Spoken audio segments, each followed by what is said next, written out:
Այդ մարդիկ ենթակային եղել զորակոչի։ Մարդը դրել է, բան պեչած, ստորագրություն, թուղթը պետք է սախ կեղծե եւ բնականաբար դոլարնիով, եւ ես 25 հոգուց ստացել է ընդհանուր առմամբ $260,000։ Բնականաբար սախ փողերը ծախսել է դլիկի վրա, դլո, սիրմա դլո։ Դրանից հետո պաշտպանության նախարար այդ ժամանակ եղել է Սեյրան Մուշեղիչս։ Դրանից հետո քակել է ջրերես, մարդը փախել է Հայաստանի Հանրապետությունից 15 թվին, հարուցվել է քրեական գործ 2022-23 թվերի մոտավորապես արտահանձվել է Ռուսաստանի կողմից Հայաստանի Հանրապետությանը։ Հիմա այս մարդը դատվում է դասալակության հոդվածով, որ թողել է ծառայության վայրը, փախել է։ Բայց այս 260,000-անոց քրեական գործը չկա, գոյություն չունի։ Մտանք դատալեքսով էլ նայինք, ամենձև նայինք, չկա դրա մասին ոչ մեկ չի խոսում։ Իմիջիալոց այս Գանդոնի քավորն էլ մասիվի զինքում Հակոբյանն է, որը հիմա նստած է Վարդաշեն քերակատարողական հիմնարկում, նորից բանակից փողով մարդ ազատելու համար։ Փաստորեն մի հատ ենթասպա դրել է այսքան հոգու, գմգմփալով մաքրել է, ազատել է։ Ու այդ մարդիկ են բայմացել են, թե իրանք ազատված են, բայց իրականում ստատուսով ազատված չեն եղել։ Վայնկոմն էլ եղել է Սահակյան Սահակը։ Եվ այս գործի մասին քան լրություն, ոչ մեկ չի խոսում։ Չկա, այս գործ գոյություն չունի։ $260,000 մոտավորապես ենթասպահալով դրեց մարդկանցից ծածկել է հավքետարել։ Եվ հիմա դրա մասին ձենձուն չկա։ Ոչ քրեական գործ կա։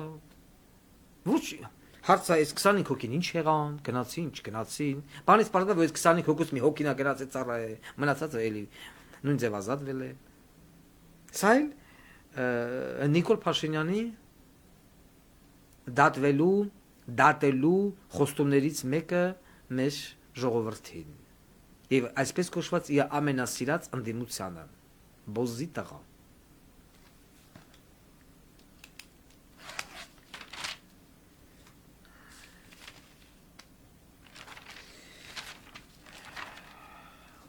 Երկու օր առաջ Երևանն է խոսում ծրագրի շրջանակներով, մենք զանգահարել էինք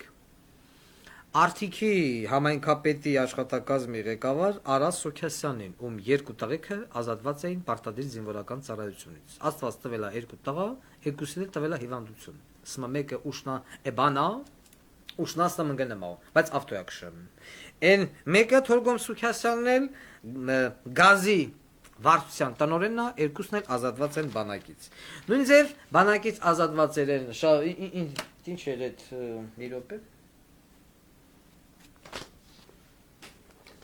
Շին մոնտաժ, ինչ էր այդ աղբի ազգանունը։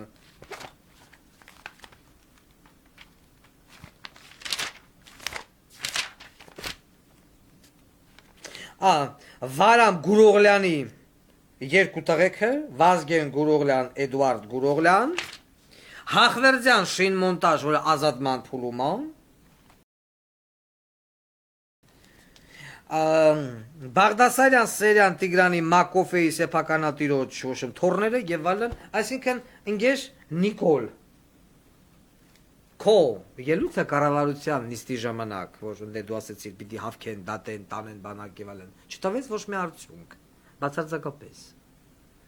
Ոնց դու կաս չմոբոզի տղա քո միջավայրի համար, այնձև էլ դու մնացիր նորից բանակը մնամա սոցիալապես անապահով խավի համար, ունևորների համար բանակ նեմա։ Ես ես ուզում եմ սիստեմատիկաբար հիշացնել, որ քո զինվորական դատախազը բոզի տղա է։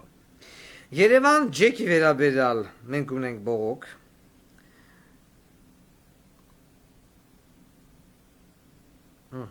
Մի րոպե։ Այս ընթացքում անընդհատ նամակ է գալի վրա։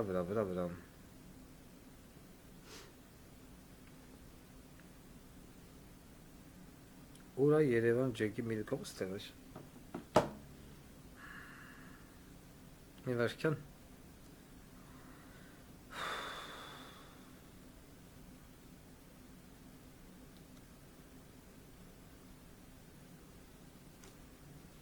Այո։ Լսա։ Հարգելի պարոն Ղուկասյան, որ ես ասեմ եմ, արդեն բան եմ գրեմ եննձի,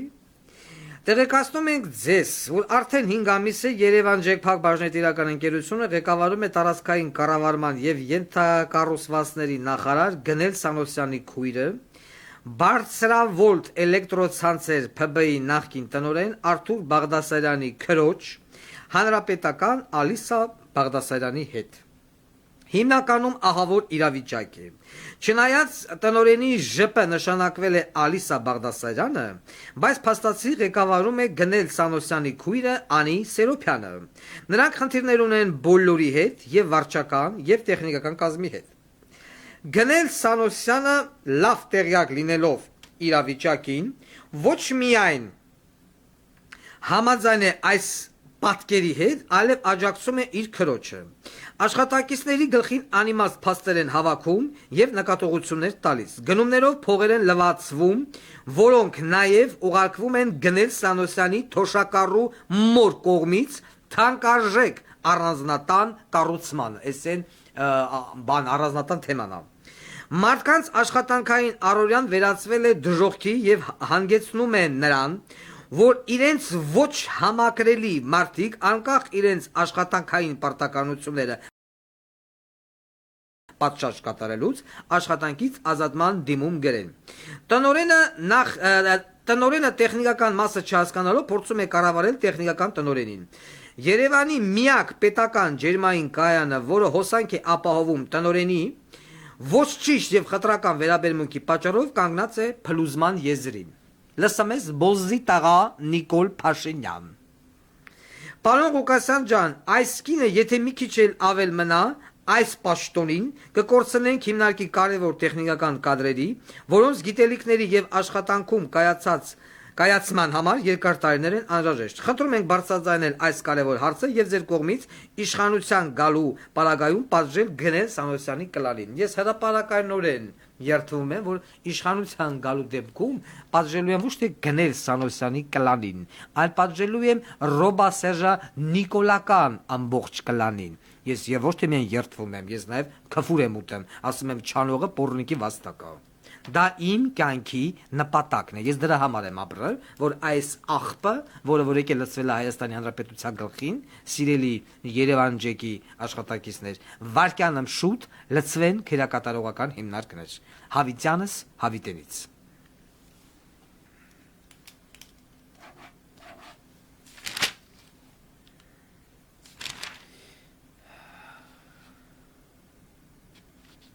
Մի րոպե մի հատ հասկանամ։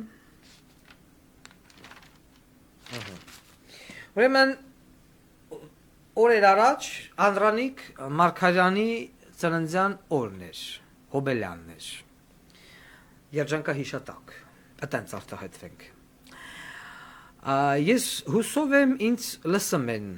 Անդրանիկ Մարգարյանի թոռները, ոչ թե հուսով եմ, այլ համոզված եմ, թոռները եւ թոռնուհիները, ընկերությունը, բարեկամությունը եւ այլն։ Ուրեմն սիրելի երիտասարդներ, ձեզ պապիկը Անդրանիկ Մարգարյանը նորություն չեմ ասի, որ ասեմ սովետական միության ժամանակ եղել է դիսիդենտ։ Այդ ունեցել է քաղաքական հայացքներ, որոնց համար ենթարկվել է քերական պատասխանատվության, ազատազրկման։ Գտնվելով ազատազրկման վայրերում եղել է ժողովրդական լեզվով ասած վերբովկա է արվել սովետական KGB-ի կողմից։ Ձեր պապիկը Անդրանիկ Մարգարյանը։ Եվ դա պատահական չէր, երբ որ 1999 թվականի հոկտեմբերի 27 տեղի ունեցավ Հայաստանի Հանրապետությունում, ձեր պապիկը դառավ այն հարմար տեխնացուն, ով որ դառավ վարչապետ։ Լինելով վարչապետ, այդ մարդը ոչ մի տնտեսական հանճար չի կիրառել, ոչ մի ասենց ասած կառավարման ոճով աչքի չի ընկել։ Հա, շատ լավ հարևան է եղել, ուտող, խմող, կայֆավատանող մարդ է։ Բայց որպես վարչապետ ինքը շատ հեռու էր